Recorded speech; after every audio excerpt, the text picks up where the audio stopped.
புதுச்சேரியில் பூட்டியிருந்த வீட்டின் ஜன்னல் கதவை உடைத்து உள்ளே சென்று 55 சவரன் தங்க நகை மற்றும் 8 லட்சம் ரூபாய் ரொக்க பணத்தை திருடி சென்று உல்லாசமாக செலவு செய்த ஆந்திர மாநிலத்தை சேர்ந்த பிரபல திருடனை போலீசார் கைது செய்து சிறையில் அடைத்தனர். மேலும் அவரிடமிருந்து 4 லட்சம் ரூபாய் ரொக்க பணம் மற்றும் 30 சவரன் நகைகளை போலீசார் பறிமுதல் செய்தனர். புதுச்சேரி ரெட்டியார்பாளையம் விவேகானந்தா நகர் விரிவாக்கம் பகுதியைச் சேர்ந்தவர் ஸ்ரீதரன். இவர் விழுப்புரத்தில் டயர் ரீட்ரேடிங் கம்பெனி வைத்து தொழில் செய்து வந்தார். பிறகு வயது முதிர்வு காரணமாக தொழிலை விட்டுவிட்டு வீட்டில் இருந்து வருகிறார்.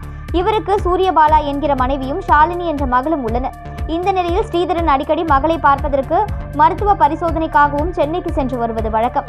இதனிடையே கடந்த பிப்ரவரி மாதம் 16ஆம் தேதி சென்னைக்கு சென்று விட்டு வந்து பார்த்தபொழுது வீட்டின் பக்கவாட்டு ஜன்னல் கதவு உடைக்கப்பட்டு உள்ளே இருந்த பீரோவை உடைத்து அதில் இருந்த தங்க வளையல், வைர வளையல், கம்மல், மோதிரம், பிரேஸ்லெட் என 35 லட்சம் ரூபாய் மதிப்புள்ள 55 சவரன் நகைகள் மற்றும் 8 லட்சம் ரூபாய் ரொக்க பணம் திருடு போனதாக அவர் ரெட்டியார்பாளையம் காவல் நிலையத்தில் அளித்த புகாரின் பேரில் போலீசார் வழக்கு பதிவு செய்து திருட்டில் ஈடுபட்டவரை தேடி வந்தனர்.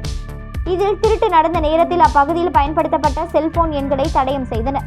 அதில் சந்தேகப்படும்படியாக இருந்த எண்களை எடுத்து விசாரணை செய்ததில் திருட்டில் ஈடுபட்டது ஆந்திர மாநிலம் ரவுலப்பல்லம் பகுதியைச் சேர்ந்த பிரபல திருடன் துவாராபுடி வெங்கடேஸ்வரா ரெட்டி என தெரிய வந்தது.